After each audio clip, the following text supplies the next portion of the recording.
My name is Dr. Quincy Hawley. And I'm Renee Machel. And this is Vet Candy Life.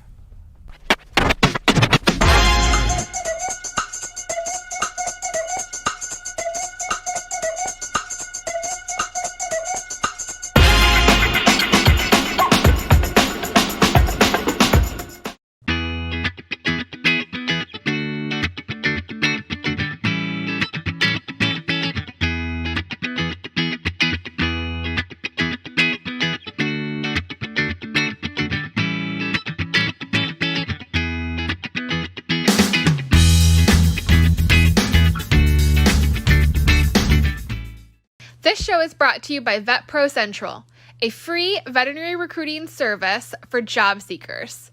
Visit vetprocentral.com for more info. Are you looking for your dream job? Don't let this one pass you by. There's a reason Georgia's on my mind, and it should be on yours too.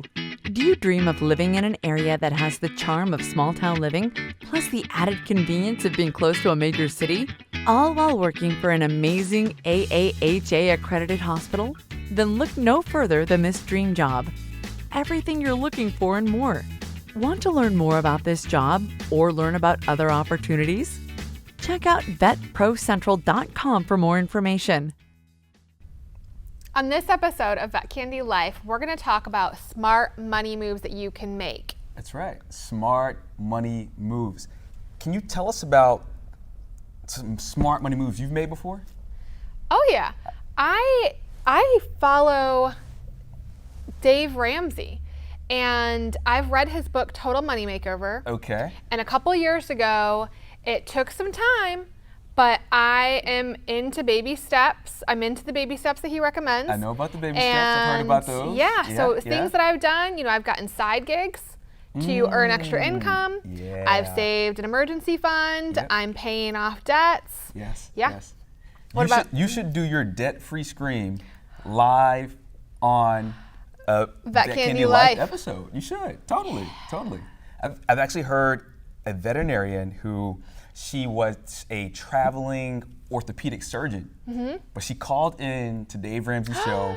Yep, she came and spoke to us at NC State's vet school in my senior year of vet school. It was really cool. Yeah. And she told us about that, and she played it live on the screen so we could actually hear her do her debt-free scream. That's awesome. And that was cool. So I'm inspired by that. Yeah. I'm inspired by that. Yeah. And I'm also inspired by money too. So.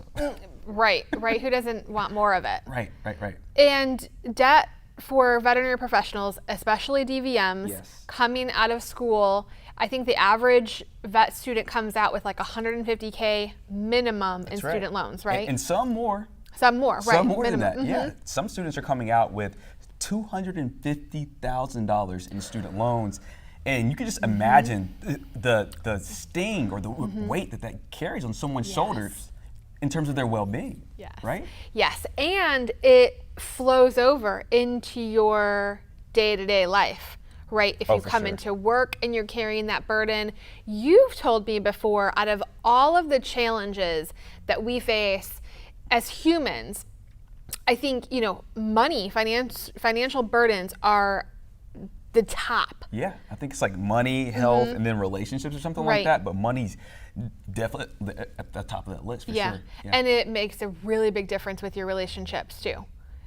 Oh, it does. It does. And I believe that one of the really important decisions that we have to make as humans and as veterinary professionals is that when you are choosing your significant other, to make sure that you're on the same page as it relates to, like, are we going to try to crush the debt, or are we going to try to spread it out over time? And I'm really looking forward to a segment that we have later on where we can get some tips from the money man. I call him the money man. So we're going to get some professional tips.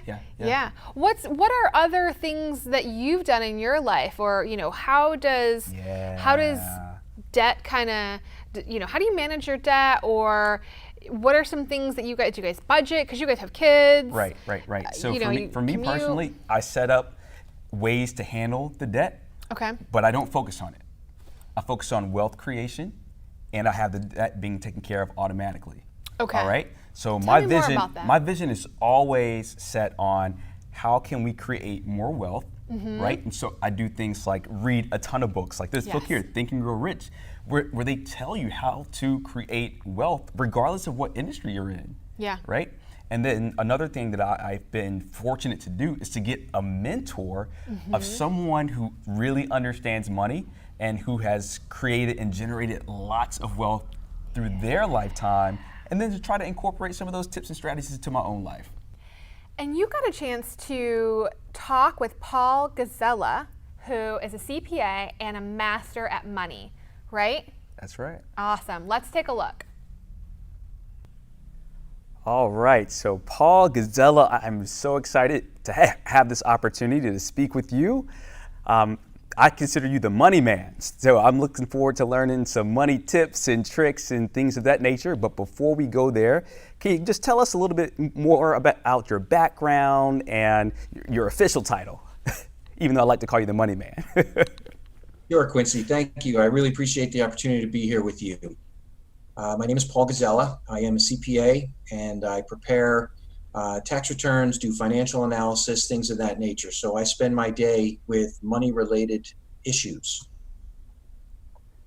Very cool, very cool. And how long have you been doing that? How did you get started with that? It started way back when I decided to go to school for accounting. So probably in high school at some point, but I started working in the field right out of college, and I've been doing this 27 years. Been doing it for 27 years. And do you have your own accounting practice or business? Yes, I do. It's called Gazaleh Consulting, based in New Jersey. Okay, very cool. Now, I'm sure you're aware of a lot of the student loan challenges that we're having in the veterinary community, and that veterinary students, they have so much student loan debt, and I believe the average is about $160,000 for veterinary students currently. Can you give us 3 things that we need to know about student loans? Sure. Before I get into that, I do want to mention student loans are okay. It's a sign that you decided to invest in your future. And by that, I mean getting an education that qualifies you for a job that's going to pay you to do something you love. So from that standpoint, having the debt is okay.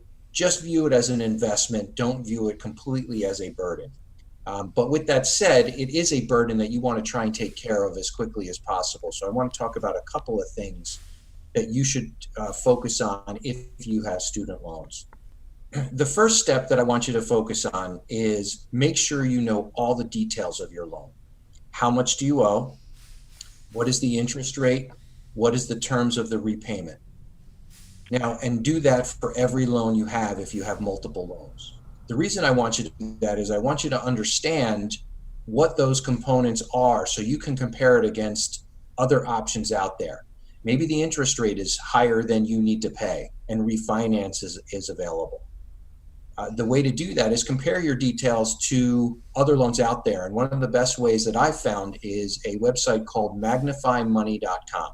It'll give you details on all of your refinance options and compare lenders so you can make the best choice for you. And if you do have multiple loans with varying interest rates, make sure you are working to pay off the highest interest rates first. The second point that I want you to focus on is looking at your repayment options. The first thing you should consider is setting up an automatic payment plan. That means the payment is automatically deducted from your account. The reason I suggest that is twofold. One is typically a lender will offer a lower interest rate if you do that, which will reduce the amount of your payment or shorten the term of how long you have to pay.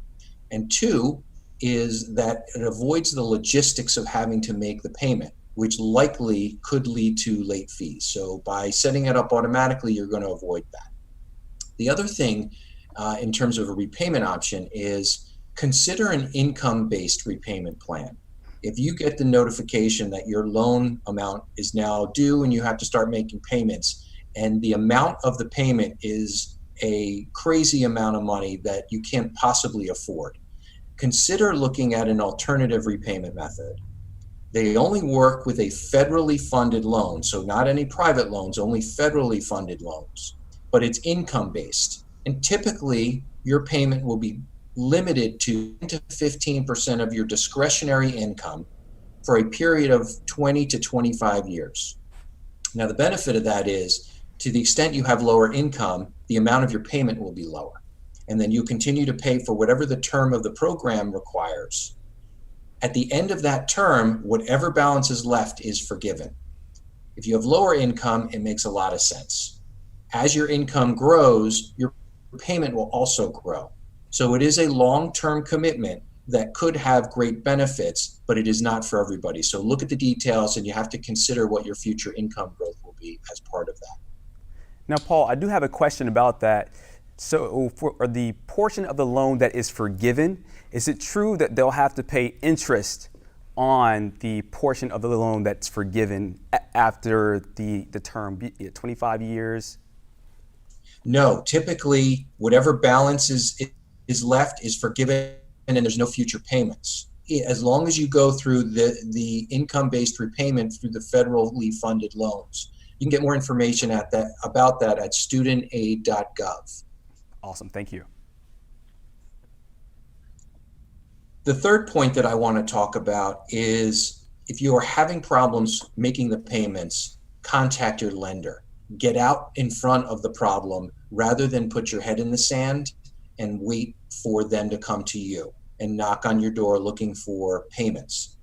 They will typically work with you, and if they work with you, you can reduce the amount of accrued interest and possibly late fees. A couple of options that they can offer you is changing your repayment schedule to lower your payment that maybe is more palatable within your income stream. Or there's two other options. One is called a deferment and the other is called a forbearance. Both of those options allow you to delay the payments. The deferment option, you do not accrue any interest on the outstanding balance for the period of the deferment. A forbearance, on the other hand, eliminates the principal payments during the forbearance period, but you still have to make interest payments. In both of those cases, you could get some relief, and it's worth talking to the lender about it. They're more likely to grant those two programs if you reach out to them in advance or as it's starting, rather than disappear for a few months and wait for them to contact you. So Paul, you've given us some really good information on student loans. Now let me ask you, God forbid, what happens if you don't pay your student loans or if you default on your student loans? Well, first, I recommend trying to avoid that. The reason is the government is not going to be too happy if you're not repaying your loans. And if they're not happy and you haven't paid them for even a short period of time, they can garnish your wages and take some of your income in order to repay the amount. So I don't recommend you defaulting on your student loans to the extent you can control that. Wow, Paul, this has been some amazing information, and I can't wait to incorporate some of these tips into my own life, and I'm sure some of our viewers can't wait to incorporate these tips into their lives as well. You're welcome. I really appreciate it. Thanks for having me. Thank you. That was amazing. Thank you, Paul, for being on with us. Some really good information, right? Right? Enlightening, very enlightening. I'm ready to handle the student loans. Okay. I'm ready. That's good. Officially. Do you feel like you have a good money mentor? You know, nowadays I do feel like I have role models that Okay. I can, study from. I think I'm more comfortable with reaching out and speaking about it a little bit, without being ashamed, and doing so in a way that I'm open, I'm receptive to what they're teaching. Right. I'm open about my situation. I want to learn from them. So in some ways, yes, but in some ways, no. You know, I think I'm much more knowledgeable than I used to be, but I know there's room to grow. Through studying and stuff like that, right? Yeah, and working with people one-on-one. YouTube University, baby, right? YouTube.com. And you can find a lot of mentors there, which is a really good point, that you may not be able to find a mentor in person, but through YouTube and the internet, right? And virtually, you can find Warren Buffett can be your money mentor, basically. You can listen to Warren Buffett talk on YouTube literally all day. Mark Cuban, whoever, Dave Ramsey even, right? They've got podcasts. All types of ways to. Tony Robbins. Yeah. I mean, and the people who are hitting success on a holistic front, in each area of their lives, money is a part of that. Typically. There was a Tuskegee veterinarian who told me about 4 years ago, and I really didn't understand it at the time, but I saw him at a conference, and he came up to me, he didn't even know me, and he said, young man, he literally put his finger in my chest, he said, if you don't learn how to read financial statements, you're gonna work for somebody for the rest of your life. Man, that hit me like a Mack truck. And he has a multi-million-dollar business. I did. On the flight home, I went on Amazon and I ordered 3 books on how to read financial statements. I sure did. I sure did. Take action. That's something that Warren Buffett does. And it had a lot to do with investing and things like that. But I think the major point was that you really need to take your own finances into your own hands. That's right. And don't just passively go to work every single day and just try to save a little bit here, save a little bit there. You can learn so much from books. Yeah. And those are the first 3 books I've read out of literally hundreds since he told me that. I think that's really important. Is you touched on something, is taking it into our own hands. I think our money mindset, much like other beliefs that we have as adults, we just subscribe to when we were very young. You just absorb them growing up. And you have to make a conscious shift to change the cycle, because how many people now, say, oh, I'm the first person to go to college, right? I want to be the first person in my family to be debt-free, to be independent, financially independent, and to be able to, move that forward and change the way that I parent my children, and, just our entire relationship with the community and giving back, helping pets. And it's much easier to do that when you are financially free. And so, I think we talked about it on the parenting episode where, it starts with you. Yeah. It starts with you. And I want to switch gears just a little bit, because oftentimes people think that in the veterinary community, we think that veterinarians are underpaid.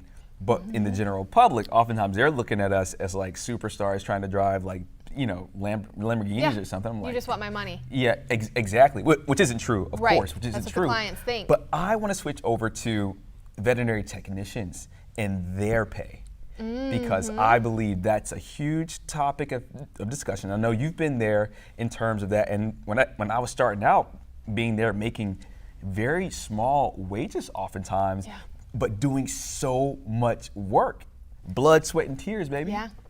Yeah, there was a huge shift for me when I moved states, and the phases of my life that I was in, the changes in clinics that I was at. I think that is something, negotiating your contracts, understanding how to have conversations with your employer and feeling comfortable and confident in having those conversations, feeling comfortable and confident in looking elsewhere, in just being open to alternatives. I think, I don't know if it's us as veterinary professionals, largely female demographic, or is it the age group? I don't know what it is, but we're not empowered. Yes, that's the word. Out of the gate. A lot of you it is have to knowing your worth. As an individual and what you bring to the table as a skilled veterinary technician, whether you're licensed or not. When I know the licensed technicians go to school for that, but there are some people who aren't licensed who have been in the field for a very long time, and they can contribute a lot, but they're still getting paid so little. Well, and sometimes we talk to, we were talking with someone just recently, and we get committed to the hospitals that we're at. Ooh, yeah. Right? Do you remember that conversation? I can't remember her name.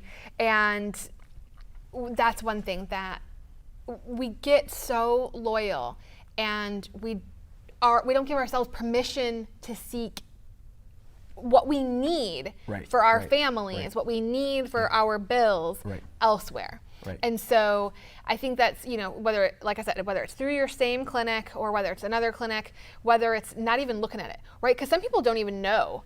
I don't even know how much debt I'm in. I don't know how much money I need at the end of the month in order to not break, under paycheck to paycheck or to break even or whatever the case is. How much do I need? If you ask just the average person that you see on the street, do you know how much money you need in order to build wealth? Right. Can, off the top of their head, can they tell you exactly what their monthly expenses are? Can they tell you exactly how much their food budget is? Probably not. Eating out is a big thing in the profession. Sure. Now, do you think there's opportunity for practice managers or for hospital owners to pay more to their technicians? Would that make a difference in terms of engagement, or would it just be money out the door? It does, in my opinion, and in what I've studied, it does help. There, is obviously a scale to that. Sure. But it does help with engagement. It does help with productivity. And I think especially when, you have a very well-crafted team, that makes a difference, right? And so if you're paying for someone with a very high value, you're going to see that back in the clinic. I think so. Right. Absolutely. And I just really want to highlight, when that veterinarian told me to put my head in some books, since then I've read over 200 books. Some of them are audio books, like using the Audible platform. Some of them I even listen to on YouTube for free. Yeah. You don't have to pay a dime for some of these books.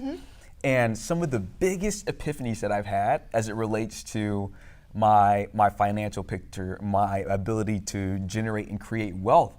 For us starting our own business, right? A lot of that, we didn't necessarily have a business mentor at the very beginning, but we had both been reading and studying other entrepreneurs who had already been there or who had already done that. And so the way was paved in a sense, right?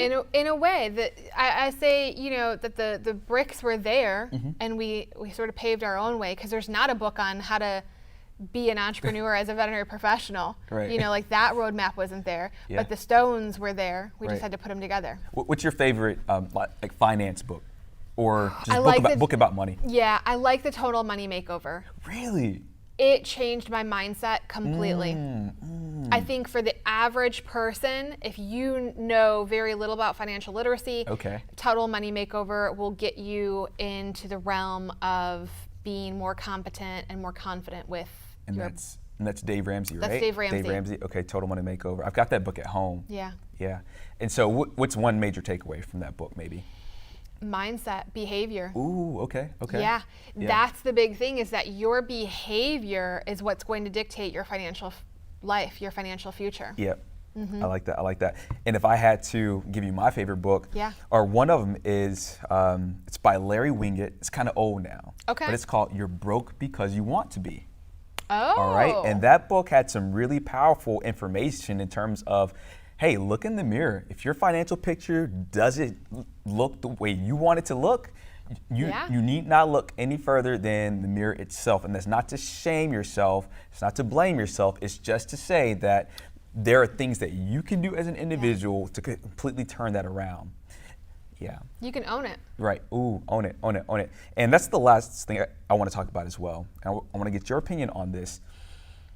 If you have a lot of student loan debt, or if you have a really grim financial picture in this moment, like, should you be beating yourself up over it? No, absolutely not. I think that in that moment, if you recognize where you are, that awareness is key. When you are aware of it, you can begin to manage it. And if you own it and you take the appropriate steps to educate yourself and take action on that education, your future, even as bleak as it may seem right now, look for success stories. Look for small wins, celebrate those small wins, start where you are, and you will succeed. What are those two quotes you told me about the other day? Jim Rohn and Warren Buffett. They both kind of have one, that the best investment that you can make is an investment into yourself. And as it relates to your financial picture, your relationships with your significant other, your health, invest in yourself. You won't be disappointed about that. Yeah. Yeah, I love it. And now we have Tatiana Rogers, a Colorado State University vet student, and she's going to share her secrets on smart money management. Hi, I'm Tatiana Rogers, and here are my tips on how to eat healthy on a budget. So you don't have to break your budget in order to eat healthy. Let me tell you about my 5 favorite foods that you can eat under $5. Can someone say hashtag 5 under 5? So number 1 is oatmeal. So you can eat oatmeal for breakfast, and you can do so many things with oatmeal. It is so versatile. You can do overnight oats, you can do hot oats, and with overnight oats, oh my gosh, there's so many recipes that you can do. You can add cinnamon and vanilla, you can add berries, you can add a scoop of vanilla protein powder with strawberries. There's just so many things that you can do with oatmeal. So that's my number 1. Number 2 is rice. So rice is so amazing because you can have it with lunch, and you can have it with dinner. Some of my favorite rices include brown rice and basmati rice because they're low on the glycemic index, so they keep you full for a lot longer than just white rice. And also brown rice has an extra protein punch. So I like to do brown rice as well, and I keep that on my 5 foods under 5 list. Number 3 is produce that's in season.